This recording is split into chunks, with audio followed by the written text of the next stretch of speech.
I am Jarvis, your storyteller. Welcome to the Science Fiction Exploration. If you like the story, please subscribe to our channel. The morning sun cast long shadows across the Montana prairie as Naira 8 carefully made her way down the worn wooden steps of the ranch house. Her 4 crystalline legs, each tipped with adaptive pads, moved with deliberate precision. Even after 3 months on Earth, she still hadn't fully adjusted to the planet's gravity, so different from her homeworld of Ether. Hank Caldwell watched from his rocking chair on the porch, his weathered face betraying no emotion as the alien being he'd taken in navigated the simple task of descending stairs. His decision to offer sanctuary to the refugee had raised more than a few eyebrows in the small ranching community of Wolf Creek, but Hank had never been one to care much for others' opinions. "Mornin'," he called out, voice gruff but not unkind. "Thought we might start you on the north pasture today." Naira 8's bioluminescent markings pulsed with a mix of anxiety and determination. Her translator implant converted her harmonic response into English. "I won't disappoint you, Mr. Caldwell." The old rancher's eyes crinkled slightly. "Ain't about disappointing anyone, it's about learning. Can't expect someone who's never seen a cow to know how to handle one right off." As they walked toward the stables, Naira 8's crystalline form caught the early morning light, sending prismatic patterns dancing across the ground. Her kind, the Etherians, were silicon-based life forms, more crystal than flesh. Most humans found her appearance unsettling, but Hank had only ever looked at her with the same practical assessment he gave everything else on his ranch. The horses in the stable whinnied nervously as she approached. Despite weeks of exposure, they still hadn't fully accepted her alien presence. Naira 8's anterior legs trembled slightly as she remembered her first attempt to mount one, a disaster that had ended with both her and the horse in a tangled heap. "We'll start with something simpler today," Hank said, nodding her apprehension. He pulled out a lasso from a nearby hook. "Let's see how you handle this first." For the next hour, Hank demonstrated the basics of rope work. Naira 8's 4-limbed anatomy proved surprisingly adept at manipulating the lasso, her crystalline appendages allowing her to grip and control the rope with unexpected precision. "Well, would you look at that?" Hank muttered, genuine approval in his voice as Naira 8 successfully lassoed a practice post for the 3rd time in a row. "Might be we found your calling." Her bioluminescent patterns brightened with pride, but the moment was interrupted by the sound of approaching vehicles. 3 dusty trucks pulled up to the ranch house, and Naira 8's patterns dimmed to a worried blue as she recognized the local ranchers who emerged. "Hank," called out Buck Wesley, his voice carrying across the yard. "We need to talk about that thing you're harboring." Naira 8 instinctively stepped back, her crystalline form seeming to shrink despite her considerable size. But Hank moved to stand between her and the approaching men, his stance casual but unmistakably protective. "Ain't harboring anything, Buck. Got myself a new ranch hand, is all. One that's showing more promise than that good-for-nothing nephew of yours I had to let go last spring." The tension in the air was thick enough to cut with a knife. Naira 8's translator picked up muttered words like dangerous and alien from the group. Her anterior legs shifted nervously in the dirt, but she forced herself to stand her ground. She had fled across half a galaxy to escape persecution. She wouldn't let fear rule her now. "She ain't natural, Hank," Buck pressed. "What happens when she spooks the cattle or decides to call more of her kind here?" "Only thing spooking my cattle right now is you lot making a scene," Hank replied evenly. "Now, unless you're here to buy stock or talk business, I got work to do. Real work, not standing around flapping gums about things you don't understand." The confrontation ended in a stalemate, with Buck and his followers retreating to their trucks with dark looks and muttered threats. As the dust settled behind their departing vehicles, Naira 8 turned to Hank. Perhaps I should leave. I don't wish to cause you trouble." Hank picked up the lasso she had dropped and held it out to her. "Only trouble I see is a good hand thinking of quitting before she's really started. Now, let's see that throw again, and this time put some spirit into it." As the morning wore on, Naira 8's throws became more confident, her movements more natural. With each success, her bioluminescent patterns glowed brighter, painting the air with shifting colors that seemed to dance in harmony with the western wind. She was different, yes, but maybe different wasn't such a bad thing to be. 2 weeks after the confrontation with Buck Wesley, Naira 8 found herself facing a new challenge. A young heifer had broken through the fence and was heading toward dangerous terrain in the foothills. The rest of the ranch hands were occupied with repairs on the other side of the property, leaving only her and Ruby Caldwell, Hank's 16-year-old granddaughter, to handle the situation.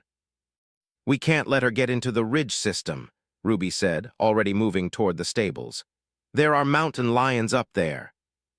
Naira 8's crystalline body pulsed with determination. "I can catch up to her faster on foot. My quadrupedal form is built for speed across rough terrain." Ruby paused, then nodded. "Do it. I'll follow on horseback with the trailer." Without waiting for further discussion, Naira 8 launched into action. Her 4 crystalline legs moved in perfect synchronization as she accelerated across the prairie. The adaptive pads on her feet automatically adjusted to the changing terrain, providing optimal grip as she pursued the frightened heifer. The chase led them through patches of scrubland and over rocky outcrops. Naira 8's alien physiology, once a source of awkwardness around the ranch, now proved to be a tremendous advantage. She could maintain speeds that would exhaust a horse, and her crystalline body's natural stability allowed her to navigate the increasingly treacherous landscape without slowing. As they approached the foothills, Naira 8 began using her bioluminescent patterns strategically. She projected calming waves of blue-green light, a technique she'd once used to communicate with her own kind. To her surprise, the heifer responded, its pace slowing as it glanced back at the soothing display. "Easy now," Naira 8 called out, her translator converting her harmonic speech into soft, gentle tones. "No need to run, little one." The heifer finally came to a stop at the base of a steep slope, sides heaving from exertion. Naira 8 approached carefully, continuing to project calming patterns. With practiced precision, she deployed the lasso she'd carried with her, securing the young cow just as Ruby arrived with the trailer. "That was amazing," Ruby exclaimed, jumping down from her horse. "I've never seen anyone handle a spooked heifer like that. The way you used your lights, it was like magic." Naira 8's patterns shifted to a modest purple. "On Etha, we use bioluminescence for everything from communication to hunting. I simply adapted the technique." "Well, whatever it was, wait until Grandpa hears about this. He's been saying you might have a gift with the cattle, but this proves it." The drive back to the ranch was filled with Ruby's excited chatter. The teenager had initially been wary of the alien ranch hand, but over the past weeks, curiosity had overcome caution. Now, as they discussed different ways Naira 8's unique abilities might be useful around the ranch, the last barriers between them seemed to crumble. Back at the ranch, word of Naira 8's successful rescue spread quickly. Hank listened to Ruby's animated retelling with growing interest, his weathered features softening into something close to pride. "Seems we might need to rethink how we do things around here," he mused. "Never occurred to me that alien light shows might be good for cattle handling." The next few days saw Naira 8 working closely with Ruby to develop new herding techniques. They discovered that her bioluminescent patterns could calm aggressive bulls, guide nervous calves, and even help locate strays in the dark. Each success built not only Naira 8's confidence, but also her sense of belonging. However, not everyone was impressed by these developments. During a supply run to town, Naira 8 overheard whispered conversations at the feed store. "Unnatural, that's what it is," a voice muttered, "using alien tricks on good American cattle. Heard she can hypnotize them with those lights of hers, probably planning to take over all the ranches around here." Ruby, loading bags of feed nearby, slammed a bag down harder than necessary. "You know what's really unnatural?" she called out loudly. "Grown men gossiping like schoolchildren instead of minding their own business." The whispers ceased, replaced by embarrassed shuffling. As they loaded the last of their supplies, Ruby turned to Naira 8 with a fierce expression. "Don't you let them get to you. They're just scared of change. Grandpa always says people fear what they don't understand, and they don't even try to understand you." Naira 8's patterns swirled with complex emotions, gratitude, uncertainty, hope. On Etha, change was seen as a disruption of the natural order. It was one of the reasons I had to leave. Perhaps humans are not so different in that regard. Maybe not, Ruby agreed, climbing into the truck. But some of us know that different isn't always bad. Sometimes different is exactly what we need. As they drove back to the ranch, Naira 8 reflected on how much had changed in just a few weeks. She had found not just a job but a purpose, not just shelter but acceptance, at least from some. Her crystalline form caught the setting sun, sending rainbow refractions across the dashboard, and for the first time since arriving on Earth, she felt truly at home. The storm came without warning.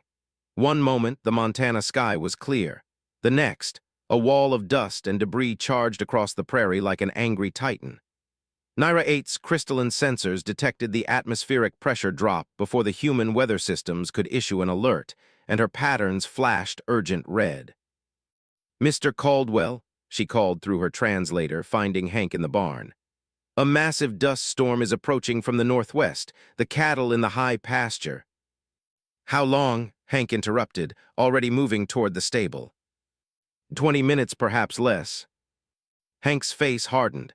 They had over 300 head of cattle grazing in the exposed upper pastures. If the storm hit while they were up there, panic could drive the herd right over the cliff edges.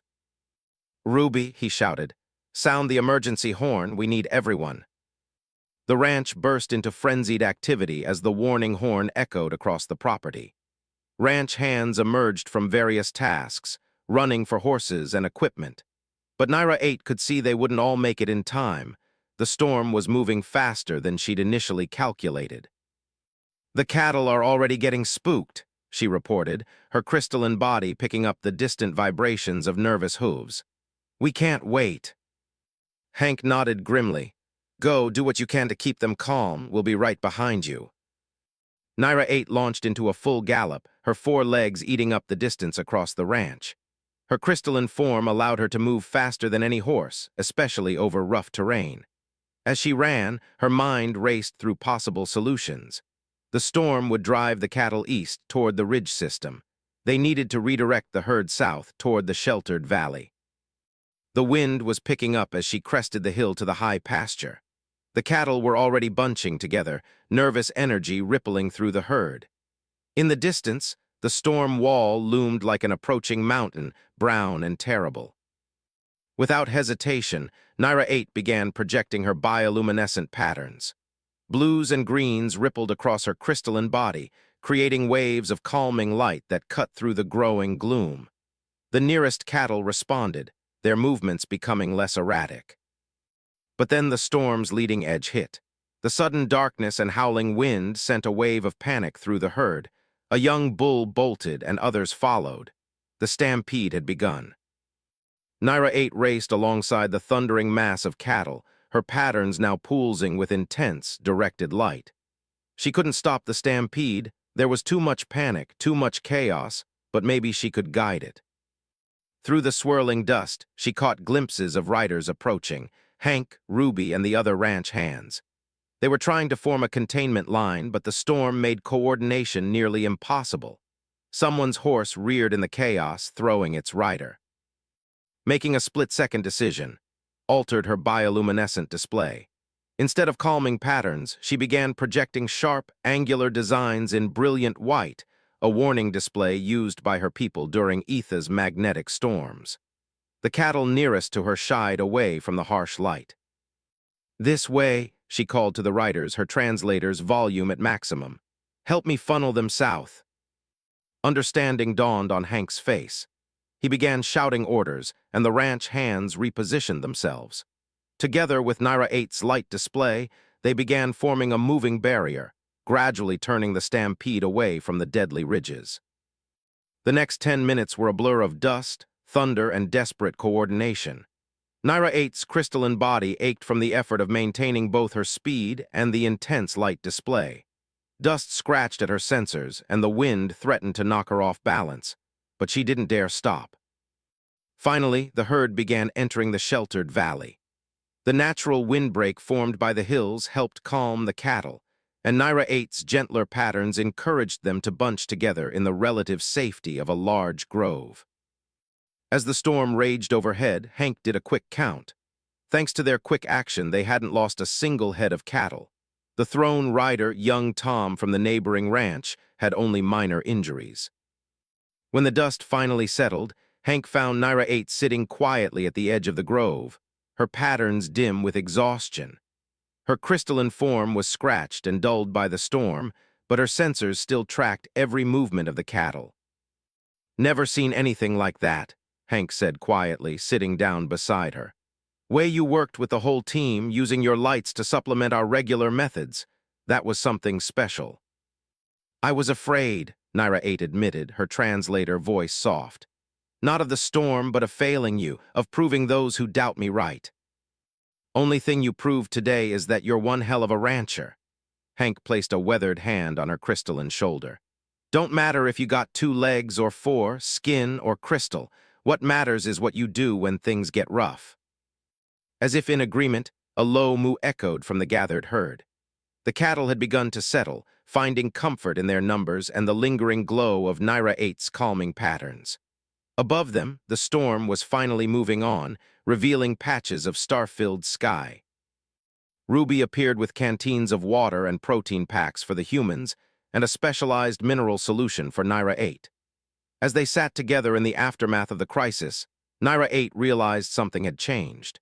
The other ranch hands were looking at her differently, not as an alien curiosity, but as a trusted colleague who had proved herself in the crucible of danger. The black ship landed on the outskirts of Wolf Creek under the cover of night, its stealth systems rendering it nearly invisible to Earth's primitive detection systems. 3 crystalline figures emerged, their forms similar to Naira 8's but darker, their patterns pulsing with predatory reds and violets. The Etherian Reclamation Unit had arrived. Naira 8 was in the middle of the morning feed when her sensors detected the familiar energy signatures. Her patterns flickered with fear, a fear she hadn't felt since her escape from Ether. The feed bag dropped from her suddenly trembling legs. "Everything all right?" Ruby asked, noticing her friend's distress. Before Naira 8 could answer, Hank's truck came speeding up the drive. He jumped out, his face grim. "We got trouble. 3 of your kind just walked into the sheriff's office, showing papers about reclaiming stolen property." "No," Naira 8's translator barely managed to vocalize the word. Her patterns had gone almost completely dark, a defense mechanism from her people's evolutionary past. "They're saying you're some kind of runaway servant," Hank continued. "Sheriff Thompson's trying to stall them, but they've got documents that look mighty official." Ruby stepped forward protectively. "You can't be property. That's not even legal on Earth." "On Ether, my caste is considered living technology," Naira 8 explained, her patterns showing ripples of shame and fear. "We're bred and programmed for specific purposes. I was meant to be a mining scanner, using my crystalline form to detect mineral deposits. But I gained awareness beyond my programming. When I refused to continue, they tried to have me reset." Hank's weathered face darkened. "Reset? You mean they tried to wipe your mind?" "Yes, I escaped during the procedure, made my way to a refugee ship. I thought I was far enough away now." The sound of approaching vehicles cut through the morning air. Multiple trucks were coming up the ranch road. Hank peered out through the barn door and swore softly. "Buck Wesley's leading them here. Must have offered to help those hunters find you." Ruby's eyes flashed with anger. "He's been waiting for a chance like this, ever since the stampede when you proved him wrong about you being dangerous." "I won't let them take you," Hank declared, checking his rifle. "This is U.S. soil. Their alien papers don't mean squat here." But Naira 8's patterns swirled with resignation. "They won't care about Earth laws. The Reclamation Unit is authorized to use whatever force necessary. I can't let you risk yourselves for me." "Like hell you can't," Ruby snapped. "You're family now, and family stands together." The trucks were getting closer. Through the barn walls, Naira 8's sensors could detect the approaching Etherian energy signatures. Their patterns were broadcasting aggression and confidence. They had no doubt about the success of their mission. Hank was already on his phone, calling in favors from neighboring ranches. Word spread quickly through the tight-knit ranching community. Despite their initial fears and prejudices, many had come to respect the alien cowgirl, who had helped save their herds during the Great Storm. Within minutes, more trucks began arriving, but these carried ranch hands and farmers, men and women who worked the land alongside Naira 8. They parked their vehicles in a protective circle around the barn. Even Buck Wesley's own nephew Tom, who Naira 8 had helped during the stampede, broke away from his uncle's group to stand with the ranch defenders. The reclamation unit approached, their crystalline forms towering over the humans. Their leader, Designation Prime 3, stepped forward. "This does not concern Earth natives," he broadcasted, his patterns carrying undertones of dismissal. "We are here to collect defective equipment." "Funny," Hank replied, stepping forward to meet the alien enforcer. "All I see here is one of my ranch hands. A damn good one, too, and we got some pretty strong feelings round here about people trying to steal our help." Prime 3's patterns flashed with annoyance. "Your primitive world has no authority in this matter. The specimen designated Naira 8 is property of the Etherian Mining Consortium." "Property?" Ruby's voice rang out clear and angry. "She's got more humanity than you crystal creeps, even without being human. She thinks, she feels, she cares. She's not some broken machine. She's a person who chose freedom." As the confrontation built toward its climax, felt something shift inside her. The fear was still there, but it was being replaced by something stronger. Looking around at these humans, people who had gone from fearing her to defending her, she realized she had found something worth fighting for. The standoff at Caldwell Ranch had drawn the attention of the entire county. Trucks lined the property, their headlights cutting through the dust as more locals arrived. Even those who had once whispered against Naira 8 now stood shoulder to shoulder with Hank and his supporters. The sight of alien enforcers on American soil had awakened something fierce in the ranching community. Prime 3's patterns pulsed with growing frustration. "You delay the inevitable. By Etherian law, this unit must be returned and reprogrammed." "Funny thing about Earth laws," Sheriff Thompson said, stepping forward with a tablet in hand. "Just got off the phone with the Federal Xenological Rights Office. They're mighty interested in hearing about an alien corporation trying to claim a sentient being as property on U.S. soil." Buck Wesley, who had been standing uncertainly between the two groups, finally spoke up. "Now hold on. You can't tell me some government folks in Washington get to decide." "No," Naira 8 interrupted, her crystalline form beginning to glow with unprecedented intensity. "They don't get to decide. Neither do you, Buck. Neither do the Etherians. I decide." She stepped forward, her patterns blazing with colors the humans had never seen before. The ancient warning displays of her people, meant to signal unshakable resolve. "I am not property. I am not defective. I am Naira 8 of the Caldwell Ranch, and I have found something on this primitive world that Etha never gave me: respect, friendship, and the right to choose my own path." Prime 3 advanced menacingly. "Your programming is corrupted. You cannot." The sound of cattle thundering across the plain cut him off. Ruby had opened the gates, and now hundreds of heads were moving in a coordinated pattern, guided by Naira 8's unique light display. The herd encircled the gathering, not in panic but with purpose, creating a living barrier between the reclamation unit and their target. "You see that?" Hank called out.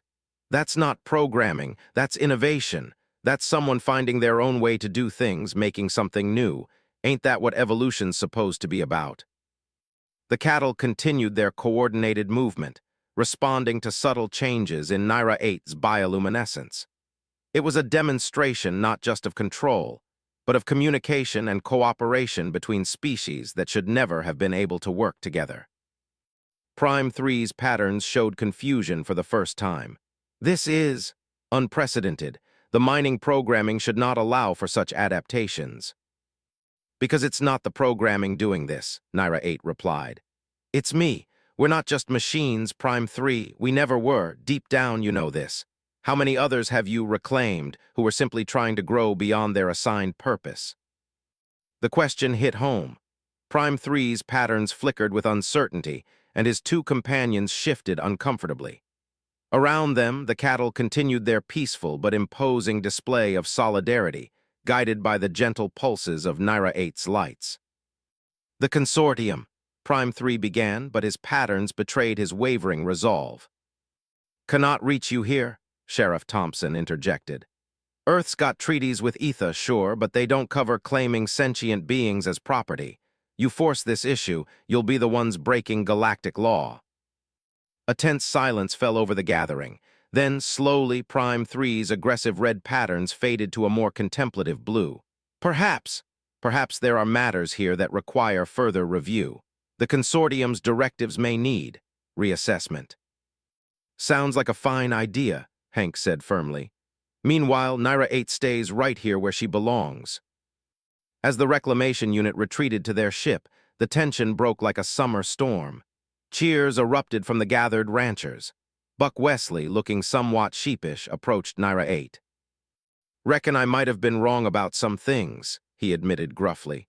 "Way you handled those cattle just now, ain't never seen anything like it. Maybe different ain't so bad after all." Ruby rushed to hug Naira 8's crystalline form, while Hank placed a proud hand on her shoulder. The cattle, sensing the danger had passed, began to disperse peacefully back to their pastures. Later that evening, as the sun set over the Montana prairie, Naira 8 stood on the porch of the ranch house.